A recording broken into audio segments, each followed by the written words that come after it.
All right. Christos Lambropoulos, head coach of the Cologne Centurions of the European League of American Football. How you doing, coach? Doing well, doing well. Out here in Cologne, Yeah, chipping away. How you doing? that's it. Yeah, I'm doing well. Thank you very much for asking. For full disclosure, we recorded our podcast a while ago. A lot has happened since then, coach. Huh? Um, Yeah, a go lot of changes. traveling to Europe, thinking you're going to be the offense coordinator, which you still are, but you have added duties as the head coach now. So a little bit of a shock, I would think. Or I mean, that's not how it's supposed to go, right? But moving on, how is everything going so far? Yeah, doing well, doing well. Like you said, definitely not what I expected Yeah. to kind of, I guess, eventuate. But you kind of make the best of what happens and kind of hit the ground running. Still offensive coordinator. Just now, I have, like you said, the added responsibility of head coach. Got here in like the end of February, beginning of March, and just kind of been working. Really, head down, Mm. just trying to get better. That was really the you know the mantra. To be honest, it's just keep moving forward, just keep getting better. So it's been busy. It's been very busy. Mm. Mm. Look, it's not your first time you're the head coach. You were in Silent with the Hurricanes. 2 years there as a head coach. Is that right? Yeah, 2 years, 21 and 22. A couple of years as the head Yeah. coach. So it's definitely not something that's foreign to me. And I was a head coach in Australia for a long time. So it's just definitely not something I'm not used to. Not something I Yeah. was prepared for, but not something I'm not used to. There is I was told this quite a few years now back. There's a Native American saying is that like a boy doesn't become a man unless he has to. So what What it feels that sort like. of means to me is, huh? It's what it feels like. That's Yeah, well, you look. What does it mean to be ready for something, right? You never know if you're going to do something that is new to you. How will you ever know it if you're ready? So that's what that saying means to me. Like it's like just get into it and you'll find out, right? So, but look, being the head coach for a team in Australia, and I'm not trying to diss anybody, or being the head coach in the Elf is also a big difference, right? So, but you worked your way up, right? Let's say that you worked your way up from being a coach in Australia and going to be a coordinator in Dusseldorf, and then have been head coach in Silent, and now head coach OC in Cologne. So, um, yeah, good way to go so far, right? And building up, getting better, like you said, yeah, is a yeah. good thing. Slowly. It's been a bit of a road, but you know, I think that being a head coach, like obviously there's a lot of different things, I guess, about different stages, but I mean the football stays the same, to be honest with you. That's the one thing that you can always kind of fall back on. Like there's still 11 guys, all those cliches. It, at least I can rest on that. That's kind of you know what I'm thinking. Just Yeah. the football's the same. Well, Everything else around it's different. yeah. Well, it's supposed to be, right? The game, like you said, it doesn't change. You still got 11 guys on the field. The level might be different. The circumstances might be different, but you know that inside zone or the mid zone or whatever you're going to run, or whatever passing concept, you're going to run that the same no matter where you are, what level you are, right? Definitely. I mean, like Mhm. those concepts stay the same, as you said. You're running at obviously different athletes, uh, different training times and preparation and these things. But the X's and O's, especially, those are the things that have continued wherever I've gone. It seems like, which is, to be honest, that's one of the things that you kind of huge sigh of relief every time you turn up. You're like, okay, this is the same thing. Turn up, teach football, and try and learn the other stuff as best you can. And like you said, like the saying says, you were saying before, is you really don't know until you're kind of thrown into it. if you have what it takes or not. So, we'll see. We'll see if I got what it takes. Well, like, I have no doubt that's one. But look, if you've done it on different occasions, right? Like I said, like last couple of years, then in Silent, you've shown that you could win there. There's the game stays the same. Just keep doing what you're doing. Okay. So that first question that we start off with here on our podcast is, where did we meet for the first time, Christos? You remember that? I do. I don't actually remember how we first met, like in person. I forget. But I remember the sequence of it, the chain of events that led to the meeting. I guess that's how I would say it. Kind of just out in Australia coaching football for years and years, and never had been something that even kind of crossed my mind.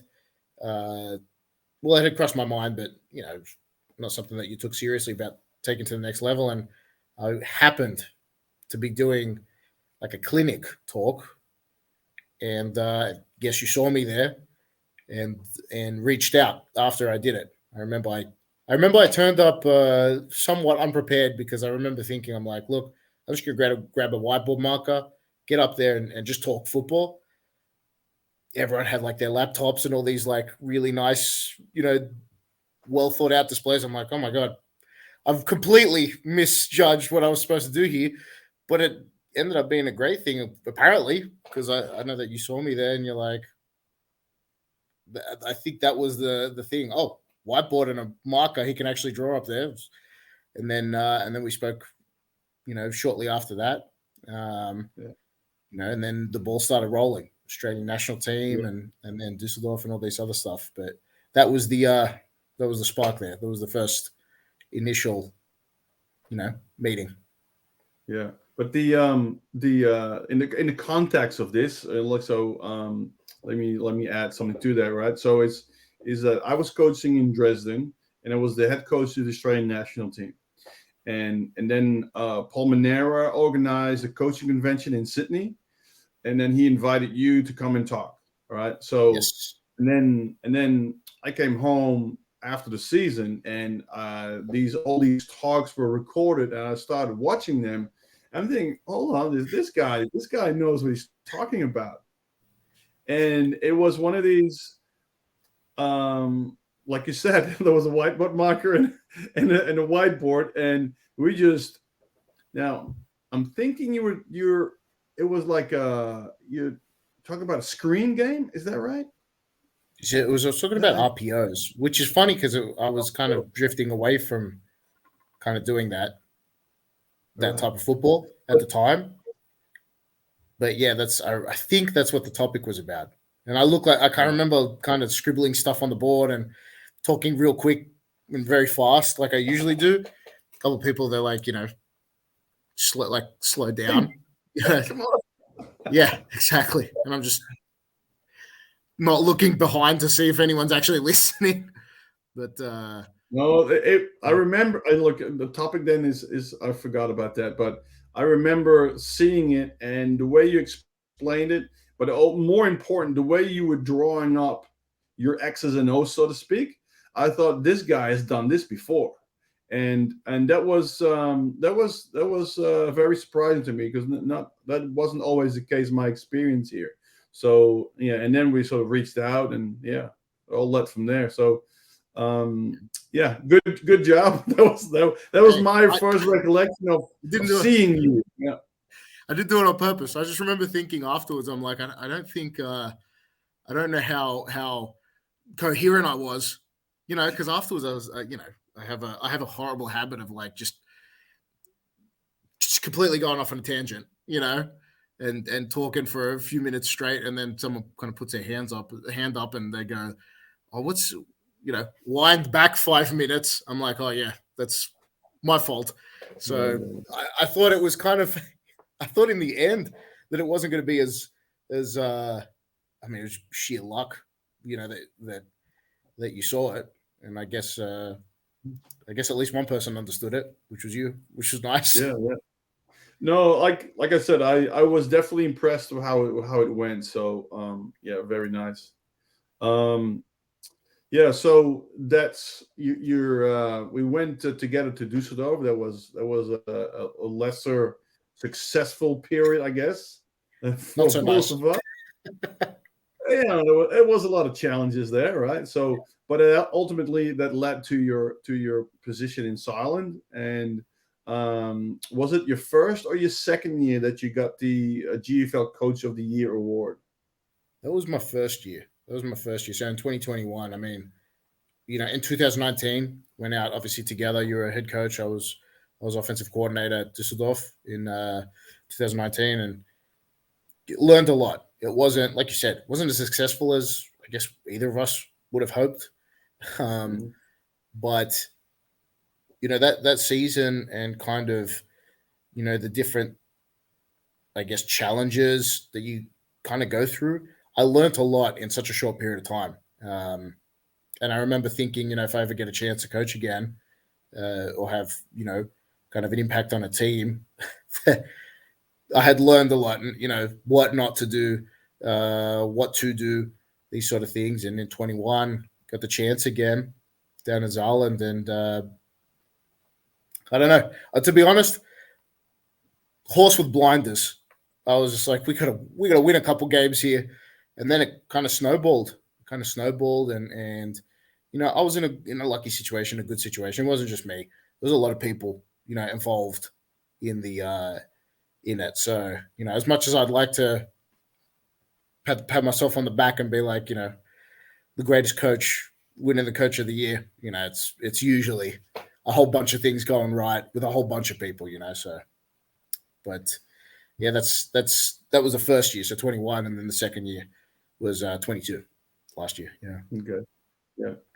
Well, yeah. Look, I've found, and I'm not the only one, but since these COVID years, time has changed, right? You think something that happened, not so long ago, that was years ago, and something was years ago, it happened last week. It's kind of funny, but look, and I think it speaks for your character when you are able to say that, it's not how good I am. Oh my God, I'm the greatest. But there's a lot of people that are around you that helped you be successful.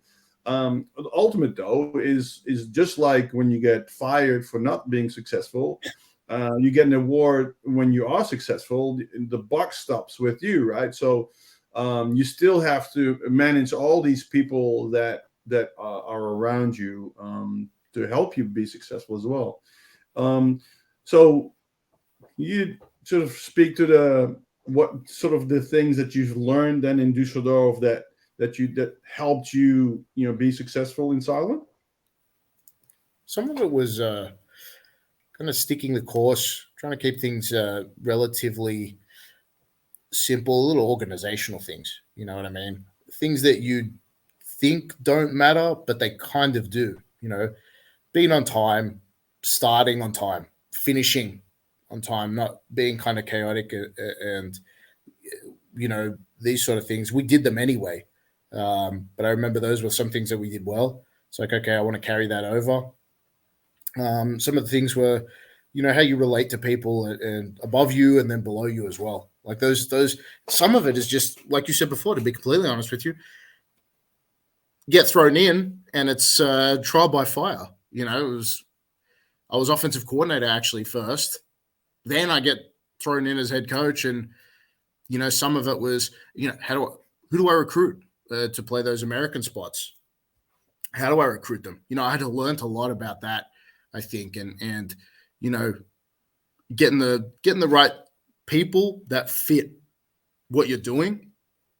That was a big lesson, to be honest with you, because you realize pretty quickly you're like, I can't be everywhere at once, even though I'd love to be, and I'd love to just do everything, and you just don't have enough eyes, you don't have enough time, you can't do it, and it's picking the right people, to trust with responsibility. That's actually probably the biggest thing I learned is finding those people and then nurturing their development more so, and giving them some room to fail also.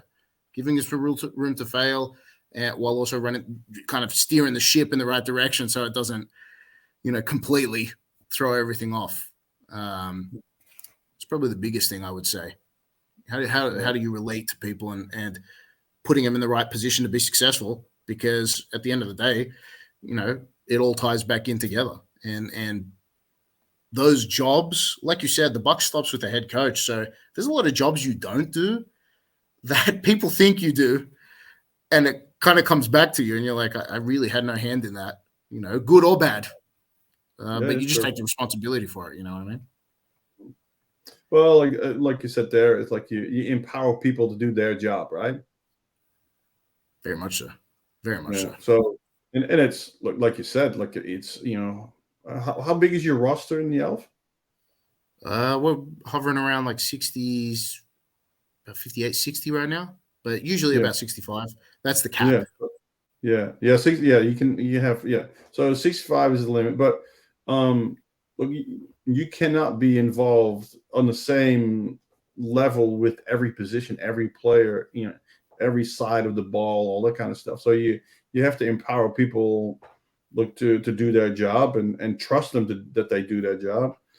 A lot of times, then there's a relationship, like you said. If you make everybody feel that you trust them and that they can do the job, they step up to do the job as well, right? If you keep hovering and you're like, oh, what's going on? Then the next thing is go like, well, he clearly doesn't trust what I'm doing. Micromanaging. It's I haven't been I was never a fan of it, but I got to be honest, past couple of years, I don't think I'd be good at it anyway. Staying on top of people sounds exhausting, to be honest with you. That's actually where I've come to realize is sounds great, but it sounds really exhausting. And nurturing people is the best way to do it.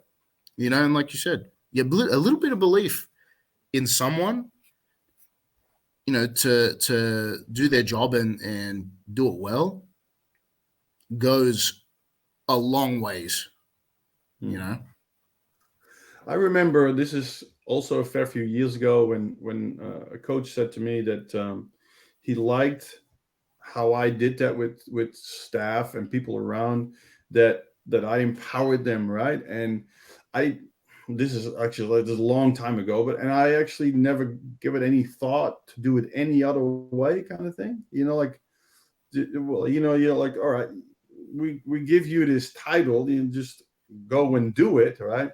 But in football, like micromanaging, is a good one. Is like, how do you micromanage everything? That's like you said, it must be exhausting because you also would think you need more than 24 hours a day. Yeah. No, I gotta be honest, I never understood it. And like you said, it never even crosses the mind that that's the way to do it. It just always seemed logical to me.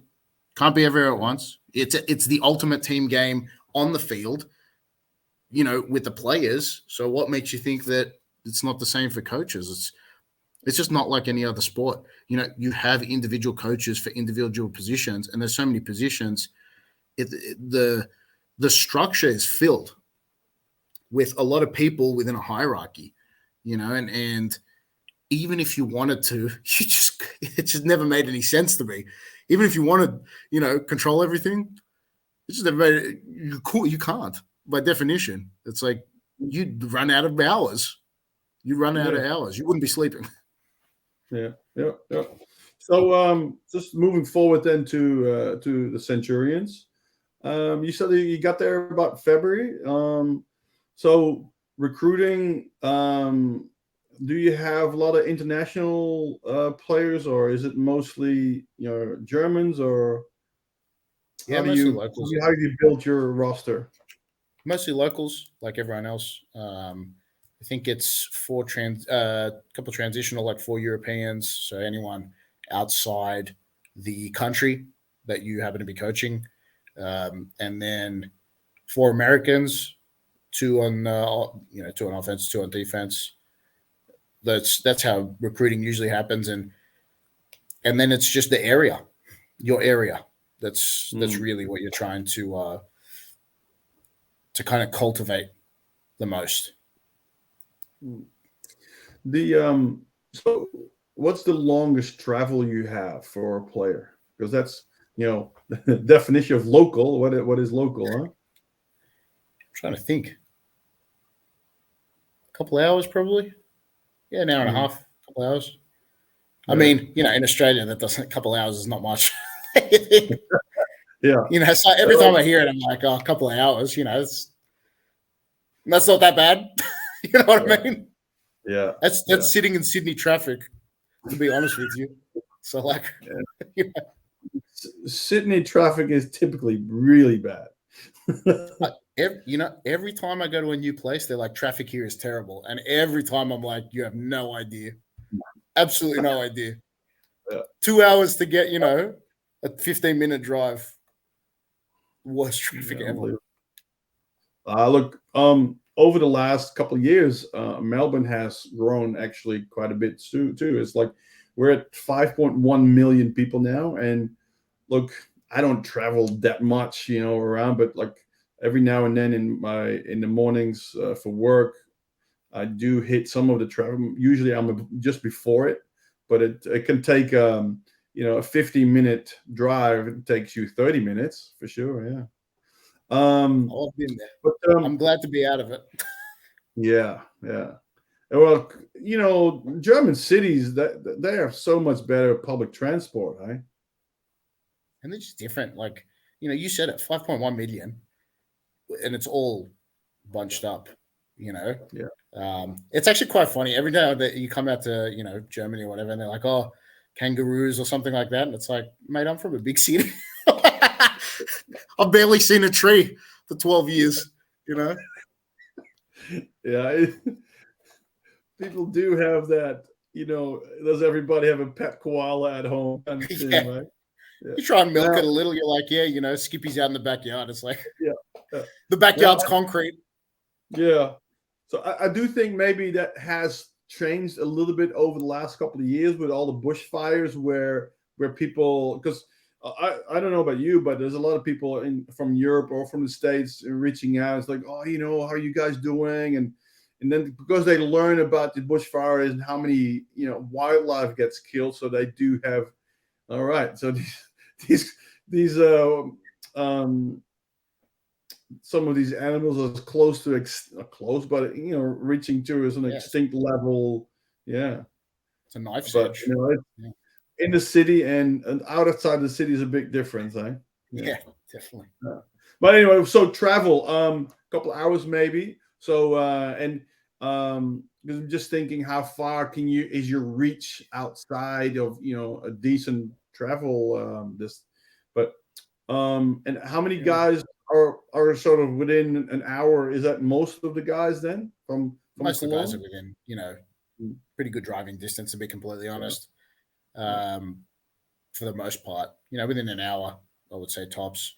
Uh, Especially in Germany, and especially this area of Germany. NRV has North Rhine-Westphalia kind of, really pretty good Mm. youth programs for years and years. I remember Dusseldorf when we were there had a really really good youth program. Cologne, so there's a lot of players here. So you try and target the area as best you can. Because it's obviously it's hard. You don't want people to travel so far, all the time. It's a big No, commitment. It's a massive commitment, and you know you don't want to always put people in that bind. no. Because the elf makes puts an emphasis on local heroes, right? So they really want the local guys that you could walk through the city and go, hey, this guy plays for the Centurions, kind of thing, right? Yeah, That's yeah, kind for of sure. how. Yeah, yeah, okay. Definitely. Um, week one. So first off, forgot earlier, but thanks for making the time. This week, because this week is week one, game week, right? Um, Yeah, yeah, busy. the Paris Musketeers, huh? Yeah, they're coming up here actually, or east. Sort of. They're Yeah, coming sideways. yeah, yeah, yeah, yeah. Yeah, Paris. We got Paris on Saturday, the 3rd. So it's, yeah. To be honest, busy, very, very busy, just trying to get prepared. The normal feelings, excited, nervous, everything jumbled up, but just trying to take it, each day at a time and just be as well prepared as we can be, to be honest with you, all the way from me to, every player and everyone in helping out around the game. So, excited for this Saturday. So the head coach was in Italy before, is that right? Yeah, I think it was Parma Panthers. Yeah. So he's the offense coordinator? If I'm not mistaken, I think they have an offensive coordinator and a DC. But if I'm not, again, correct me if I'm wrong, but I think it was a Vanderbilt as a DC. So, right. Look, it's the first game. So, you trying to watch some Palmer film, maybe, does that give away any secrets? But I guess the other thing is, different players. You get different players, different athletes, and you know what coaching's like sometimes. You turn up and you might have a certain way that you like doing things, but you have personnel that gives you the ability to get a little more creative. So, I mean, Paris has just got, France in general, a lot of talent, and kind of that's the biggest thing. It's, trying to make an estimated guess what we'll see from Paris. But I know one thing, they're going to be fast. That's for sure. So, I mean, whatever they're doing, they're going to do it quick. Yeah, get there in a hurry. Their DC, was he in Europe before, or? I can't. So did you get any film of him? That would be the follow-up question there. Yeah, I mean, I don't want to give away everything. You know how it is. You dig. Well, you dig everywhere you can. Yeah, sure. Of course, yeah. Try to find out what this guy does, right? Yeah. Complete dice roll, though. I mean, you dig and you see stuff, and you're like, I don't think there's no way they're going to, do that. But who knows? I mean, yeah, And look, one of these things is completely new organization, right? So maybe it's an advantage for them to have their first game away, so they don't have to be organizing anything else but the bus ride kind of thing, right? So, but as a new organization, new league, everything is new. That puts a little bit adds a little bit of pressure on a team to perform, doesn't it? Yeah, it can. It can. I mean, you think about that stuff sometimes. And I think once people turn up and you get on that field, the rest of it just washes away, and it's like those players aren't thinking about, when you and all this other stuff. They've played football. They know, and they know all the same guys. Like, it's kind of football, and this is what I've realized. Football in a lot of different countries, people know each other. People really do know each other. It's a smaller community than you realize, and kind of this 6 degrees of separation. So a lot of those players have probably played with each other for a long time, know a friend who played with, this sort of stuff. So, as much as I like to say is like, is it an advantage? Is it a disadvantage? Who knows? A lot of those guys maybe played together in their, French national teams. That's a big possibility as well. And I would assume so. So, I mean, I'd never take anyone lightly. I'll tell you that much. For me, it's treat them as if they've always been here, because I know that's probably how they're preparing, like they've always done it, Yeah. Oh, look, they're, like you said, like when you get on the field, it's just about, knocking the other guy out of his boots, right? And that's it. That's what you got to do. Yeah, hit them hard, and then scramble the plan as best you can. So everybody plays, you always play with the same rules, but in regards to, imports, all that kind of stuff, practice time, when you can start practice, all that, it's all regulated in the ELF, right? Can you explain that a little bit, what the rules are? I guess it's just a little more structured. I mean, the rules regarding training, I mean, the biggest ones are when you can get your import players in, Mm-hmm. when you can start training with those pieces that you bring in. That's the biggest rule, I would say. And it has been an adjustment for me as well. It's something that, in Zeeland, we brought our guys pretty early, in about a couple months before. And here you really only get a month. So it's trying to like condense that practice time, kind of walk that fine line between what is too much, and trying to get everyone up to speed. Mm-hmm. But that would be the biggest difference, to be honest with you. That's the biggest difference. I mean, we're training more than I did at other places, more film sessions and kind of regular days. Most of the week there's something happening. But that's really the biggest change. That's the biggest change. So, I was kind of under the impression that you had a date that before this particular date you couldn't practice with your team at all. That's not a thing. I think it is, but I mean, I wasn't here for it to be a problem. Yeah. Okay. Yeah.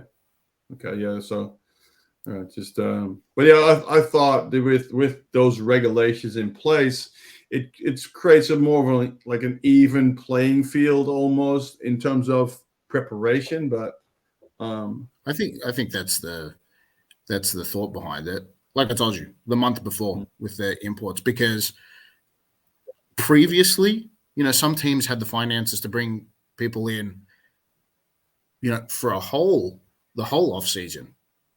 Theoretically, that you could have done that and had them training with the team. I think that's probably the biggest difference, instead of kind of just hanging around with the team. So being on the field and starting those practices, it evens it out.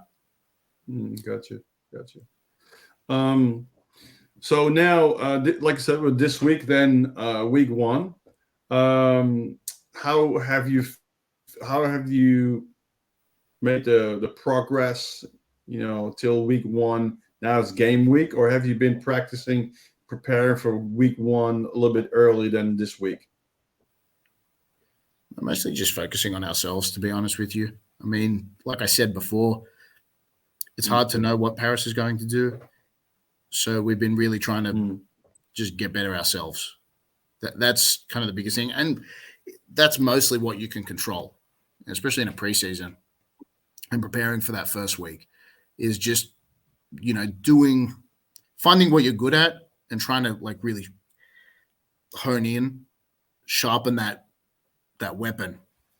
So most of it has been just focusing on us, if I'm being 100% honest.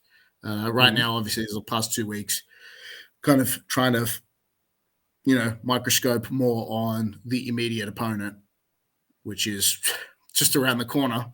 So, but I think, game weeks, just like in Düsseldorf, game weeks happen really quickly. Things happen really quickly. And now it's obviously we're in the season. So a lot of that time and that practice time that you really had to focus in on yourself, you just don't have it anymore. You don't have those periods where you can really teach as much as you'd like to teach. That's just not happening now. You're really prepping. Every week is just, this is what we have, not massive installs, but a few wrinkles that you can add, and then just trying to, what are they going to do? Get our scout looks and prepare for the upcoming team. So usually it's a weekly thing. Yeah. Well, look, after week one, you'll have, game film of everybody, right? So that's where, you're going to get more specific with your game planning and all that stuff. What's the how's the film exchange in the Elf? How's that going? We'll see. I mean, I think it's pretty similar to. Oh yeah, it's your first year now. But what I'm saying is, what are the rules for that? Or is there like a huddle? What do you call it? The huddle. The pool stuff. Say it again. Sorry. Same. The huddle pool stuff. Very similar to what everyone's used to. Everyone puts their film up. So that you can see it. But that was what I did in the GFL as well. So that's not something very different. Yeah. And so because there's TV film there as well, right? But there's still the end zone and sideline film from the teams. You got to upload that. That's the only. I think if you ever ask any coach, that's the only film that they care about. I don't really care about the TV film. Yeah, that's it's not. It'll just catch the specific, zoom in on what was exciting. But as a football coach, you end up watching football a little differently. You're just like, what's happening on the other side? Someone messed up. So, it's the same thing. It's one of my pet peeves when I watch, just NFL or college football on TV. Is it's so much focus on the offense. Is like it's hard to find what the back end is doing. What was that? What did that safety line? Well, like they just, yeah. So, yeah, but that guy gets so open, you just never know what's happening. Yeah, I didn't see. Yeah, but there is. What I'm trying to get at is there a rule that within 24 hours or whatever of the game, your game has to be uploaded or. Yeah, there's a day and a time you have to upload it by this, this time. Again, very similar to my experience when I was with Zealand. This time you get it up, everyone gets it up, so that it's fair for everyone. What are the rules for that? So do you have to put any, ODKs or that kind of stuff in, or do you have it intercut already and that's how you upload it? So there's strict rules on what you get and receive and send out? Yeah, so there's just guidelines on what you have to, what information you put in, intercut, all this sort of stuff. But like I said, to be quite frank, it almost exactly the same as my experience as well. That's okay. When we were doing the GFL team, it was the same. You had a time when you had to upload the film with this in, I would say certain quality. That's kind of the biggest thing, and putting in the necessary, down distance, all that sort of jazz for everyone. Yeah. Oh, no, good. So week one on the doorstep. How many more practices do you have, before week one? Yeah, got tomorrow, so middle week, Wednesday, and we have Friday. Little game sim, and then it's game time. We're there. It's literally around the corner. Yeah. Okay. Yeah. So what does your normal game week look like practice wise? So Monday, Wednesday, and then obviously Friday we would have a lighter session coming into the game. And depending on travel, that's the other thing. Depends where we have to go. I know that we have Prague the week after, so Friday would be a travel day for us. Trying to get, we'll probably get that practice in the morning, like a walkthrough the next morning. Because there's a bunch of games on Sunday as well, right? Yes, definitely. There's some games on Sunday. I think we play some games on Sunday. Does that change your practice from a Monday to a Tuesday, or? No, we keep it the same. We keep it the same. Okay. Keep it the same. We just got to break down film. I mean, the timing wise, it doesn't affect us too much, to be honest with you. It won't affect us too much. We'll just wake up a little earlier, get our work done. If there's a Sunday game, maybe get it done on that evening in preparation for Monday. Yeah, you lose a day, but the players don't really lose the day. And it's, we're full-time here, bunch of coaches, so we're able to do that. And I don't think it'll be an issue. Yeah. Well, just you know how it is. If you play the game, on Sunday, you got to go back to practice on Monday. It's just a little different to. It just depends. I think the biggest thing depends how you approach the Monday practice. Do you going out there and hitting? These kind of questions come up, but that's something that we try and manage some of the load. You're constantly thinking about that stuff anyway. How many hits have we been taking? How many reps have we been taking? Do we need that much physicality at that certain period of time? These things are constantly being kind of that are going through your head, and obviously we have discussions as a coaching group. So, for me, obviously you're not going to go back to back and just absolutely just try and sap all the energy from the team, because it's a physical game by its very nature. Like you get sore. You get sore from practicing, and it's a long season. I think we play 12 games. 12 games, to be honest, 12 games is a lot of games. We played 14 my first year in GFL at the time, and I think there was 14. Like I said, that was a lot of games. And the body feels it. The body feels it. So it's just a constant. It's in the forefront. I'll tell you what. Thinking about it. So, which is a little bit different, for you as a play caller, is that you got 5 quarters now too, eh? Definitely. It's going to be a longer game, which I'm. Excuse me. Bless you. I'm sneezing halfway through. We cut that out. No, we don't. Yeah. Got that extra quarter. Well, I mean, not an extra quarter, but the time pretty much makes it a whole extra quarter. Sometimes I was watching some of the games, even last year, and it felt like it was going forever. Again, something to manage. What's the weather like? Is it really, really hot, and you might have to slow down.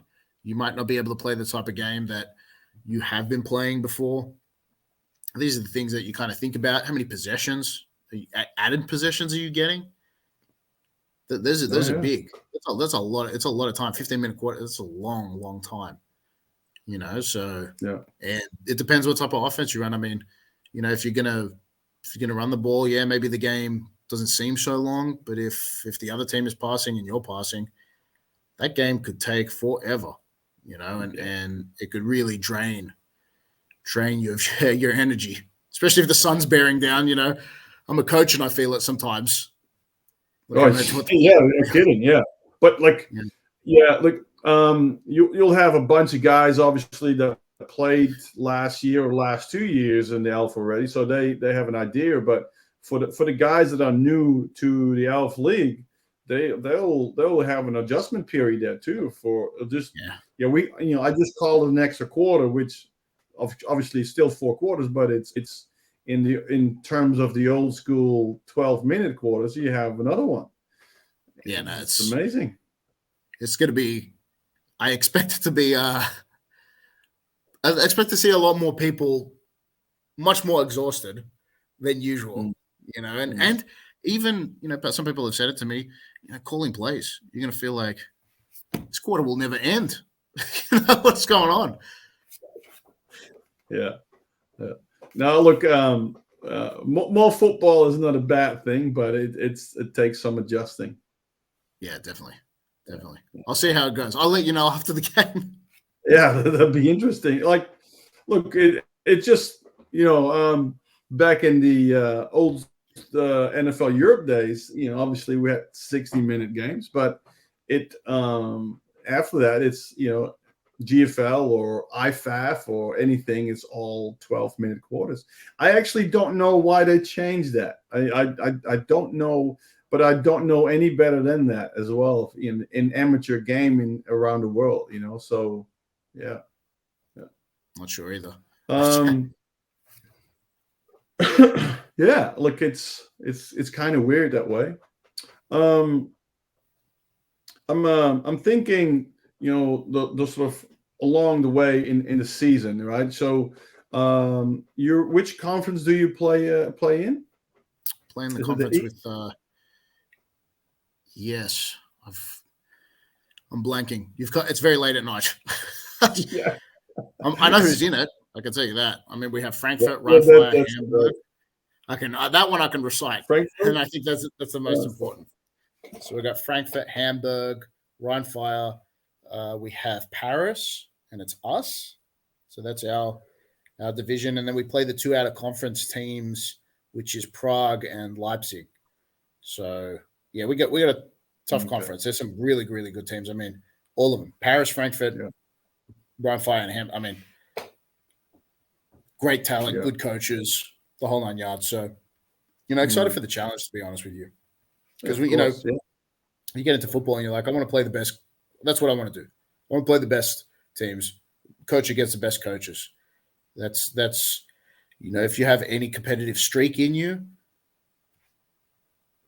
that's the first thing that gets you up and going, kind of burning, to compete against the better teams and the best players. And, you'll do the best you can, prepare the best you can. But, yeah, it's not definitely not a cakewalk. It's a strong division. Yeah, absolutely. Like it's sort of too new for me to remember the conference names and the teams that are in it, kind of thing. But like, I realized that Hamburg, Rhein, and Rhein-Fire and Frankfurt were all it together, and then Cologne is in there, and Paris. All right, and then out of conference. Okay, yeah. So what's your makeup of? Is it sort of every other week, home away kind of thing? Ish. It's not completely home away. There's a couple like double ups, like I think it's like at Rhein-Fire, at Hamburg. There's a couple of those.